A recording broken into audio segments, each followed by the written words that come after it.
Today we're taking a look at these MLB matches, which are happening on Saturday, July 2nd, 2022, and giving you match breakdowns, betting tips and predictions in general on these games.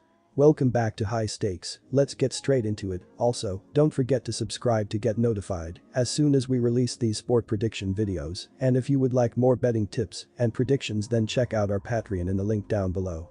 Our new Patreon is a way for us to help you improve your chances of making more money. Multiple plans are available for each and every one of you. You can get 30 extra betting picks all the way up to 360 extra betting picks per month. Stop wasting hours of your time searching for bad betting picks that ends up costing you a lot of money.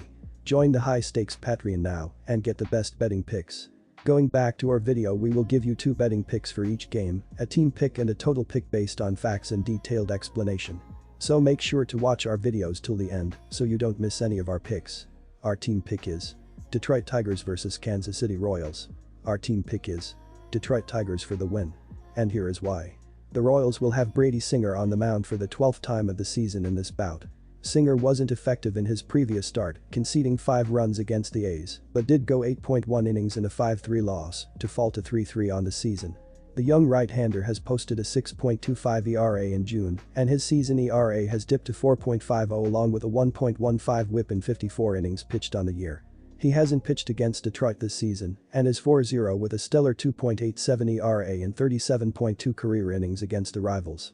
The Tigers will have Beau Brisk on the hill for the 13th time. Brisk struggled in his latest effort, conceding 5 runs on 5 hits in 3.2 frames against the Diamondbacks and was lucky to escape with a no decision in a game Detroit lost. The young right-hander has squandered 9 runs in his last 2 outings, and his ERA has plummeted to 4.55 along with a 1.26 WHIP and a 1-6 record in 63.1 innings of work. Brisk is battling the Royals for the first time in his career. The Royals continue to stumble. They have lost 4 out of their last 5 games entering Friday, including a series loss against the lowly Athletics. The Tigers have been competitive recently, posting a 5-5 record in their last 10 games. Furthermore, Royals starter Brady Singer has logged a poor 6.28 ERA in his 5 starts in June, and the Royals have only registered 1 win in the last 5 games started by him. Also, Tigers starter Beau Brisk is keeping his team in games, conceding 3 or fewer runs in 8 of his 12 starts this season. Our total pick is under the total, and here is why. Detroit averages just 3.00 runs per game, which is dead last in baseball. Kansas City is not much better, scoring an average of just 3.82 runs per game, which is 27th. The total has finished under in 7 of the last 8 games that Kansas City has played on the road and in each of the last 5 games that the Royals have played at Detroit. Overall, the total has finished under in each of the last 7 games between Kansas City and Detroit. Washington Nationals vs Miami Marlins. Our team pick is Marlins for the win. And here is why. While it's been a disappointing season for the Marlins overall, they have had no trouble taking care of business against the Nationals and rolled to another win to open this current series on Friday. Brian Anderson opened the scoring in the top of the 3rd with a solo homer before Joey Wendle and Gary Cooper added RBI later in the inning, while Anderson added another run-scoring single in the 6th. Trevor Rogers picked up the win, allowing 1 run on just 2 hits and 3 walks while striking out 4 across 5 strong innings. Tanner Scott tossed a perfect 9th for his 8th save. Cooper had a 3-hit game including a pair of doubles, while John Birdie finished with 2 RBI. The Marlins remain down a hefty amount on the money line for the season, while going 37-38 on the run line. Overs are 37-36-2 for the Marlins, and only 1 of their last 6 games has gone over the betting total. One of the few bright spots this season for the rebuilding Nationals has been the development of young starter Josiah Gray, but he struggled on Friday as they lost yet again to the Marlins. Washington got on the board in the 4th when a run came across on a double play, while Keibert Ruiz launched a 2-run homer in the 6th, yet never seriously threatened a rally. Gray went 5.2 innings in the loss, allowing 6 runs on 10 hits and 2 walks, while striking out 6. Josh Bell had another multi-hit game including a double as his terrific season continues. The Nationals are down a huge amount on the money line for the season, with their poor overall record, while going 32-46 on the run line. Overs are 39-36-3 for the Nationals, with 6 of their last 8 games going under the betting total. For all their issues this season, the Marlins have had no trouble dealing with the Nationals this season as they are better in every facet. Tetrolt has flashed some ability but has little support from the offense or bullpen, while Castano looks like another solid young starter for the Marlins. In his 3 starts since coming back from AAA in mid-June, Castano has posted a 3.18 ERA while turning in strong outings against good offenses in the Mets and Phillies. Miami has been a better offense than its scoring numbers might indicate with a 102 WRC+, and can provide enough run support against one of the game's best pitching staffs. Even if Tetrold follows up on his outstanding last outing, the Nationals' bullpen has the fifth worst ERA in baseball and can't be counted on to hold up in the late innings. Keep rolling with the Marlins in this head-to-head matchup as they continue to dominate the Nationals. Our total pick is, and here is why. Neither of these offenses jumps off the page, with the Marlins ranking 14th in runs scored and the Nationals ranking 23rd.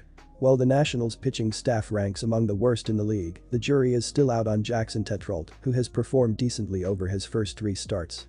Prior to busting out for 6 runs on 12 hits on Friday, the Marlins' offense had generated an average of just 2.7 runs per contest in the 7 games prior. The Nationals have scored 3 runs or less in 7 of their last 9. The under is 7-2 in the Nationals' last 9 games and 4-1 in the Marlins' last 5. San Francisco Giants vs Chicago White. Our team pick is Chicago White Sox plus 1.5 runs. And here is why. The White Sox came into the season as a heavy favorite on paper to win the AL Central. Chicago entered Friday with a 35-39 record, third in the division and 5.5 games out of first place. Although there is still time to turn things around, following a 4-1 loss to the Angels on Wednesday, the White Sox are looking for some positive consistency. What was expected to be one of the most dangerous lineups in baseball ranks 21st, scoring 4.2 runs per game, and 26th with 61 home runs. Tim Anderson leads the Sox with a .340 batting average and is second with 10 stolen bases, but he has missed 26 games so far this season. Jose Abreu leads the club with 9 home runs, and Luis Roberts has a team-best 38 RBI, 11 steals, and has hit 8 home runs. The San Francisco Giants are third in a competitive NL West, entering Friday with a 40-34 record. If the season ended today, they would miss the final wild card spot by 1 game.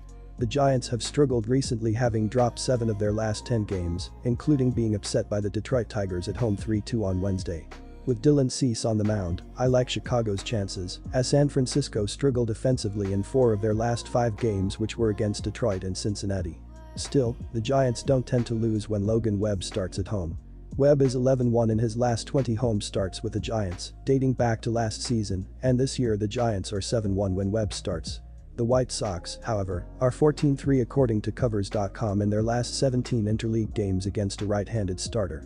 This feels like a 1-run game either way, so I will lay the juice on the dog to keep this game close, if not win. Our total pick, and here is why. Under 7. And here is why. The Giants play in a tough division and currently sit a distant third in the NL West behind the Dodgers and Padres.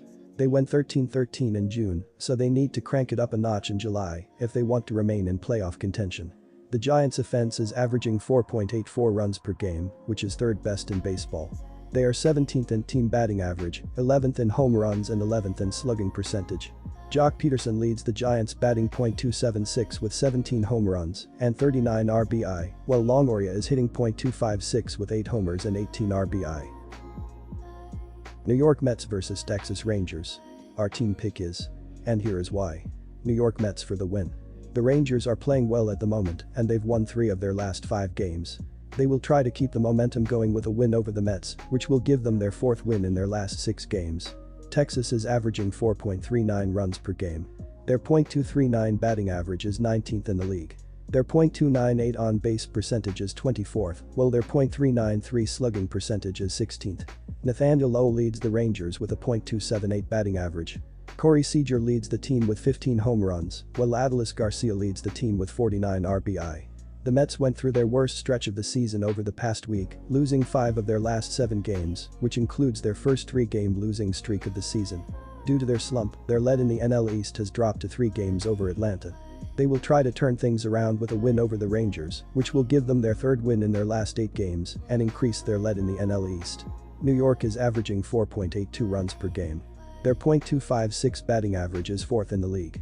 Their .327 on-base percentage is 2nd, while their .398 slugging percentage is 14th.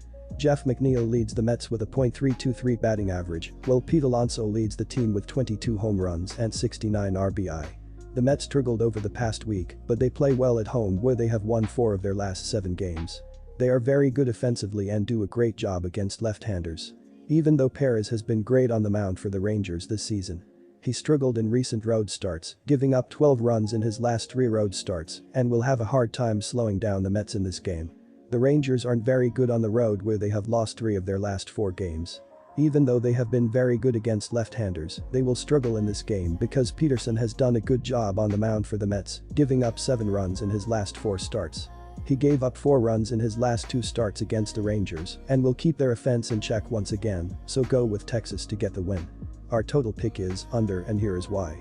These offenses have been doing well, but Trevor Williams and Martin Perez have been pitching well enough to keep the runners out of scoring position.